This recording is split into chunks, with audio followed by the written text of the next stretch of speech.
Utiliser au mieux l'énergie. Cette chaufferie est implantée à la chapelle Saint-Luc depuis 2001. Elle se divise en deux. D'un côté, 3 chaudières classiques, de l'autre, une centrale de cogénération au gaz. La cogénération consiste à produire 2 énergies à partir d'une seule.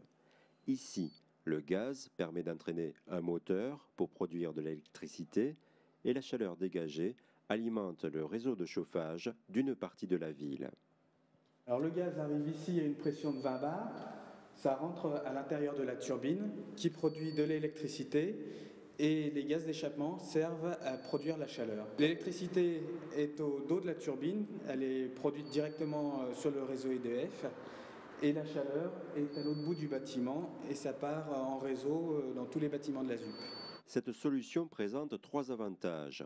Par sa proximité, cela permet d'éviter l'installation et les pertes d'énergie des lignes électriques haute tension.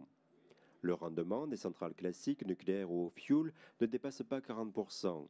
Ici, avec la cogénération, le rendement atteint 90%. Enfin, il existe un intérêt environnemental. Chaque chaudière individuelle va dégager un certain volume de gaz à effet de serre, alors que par un système de cogénération, vous brûlez une partie des gaz à effet de serre pour les transformer en chaleur. Donc vous avez beaucoup moins de polluants atmosphériques. À Troyes, l'usine Kléber-Michelin envisage d'utiliser un système de cogénération à partir de biomasse.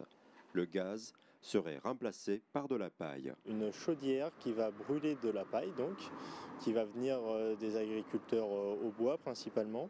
Cette paille va permettre d'avoir de la vapeur pour le process de fabrication de pneus qui est consommateur de chaleur. Et il y aura revente d'électricité au réseau EDF qui est présent sur la ville de Troyes. Seuls des industriels peuvent fournir des mégawatts et investir des sommes importantes pour la cogénération. Dans l'Aube, à Pont-sur-Seine, Nogent et Arcis-sur-Aube, les usines de biocarburants en cours de construction utiliseront également la biomasse.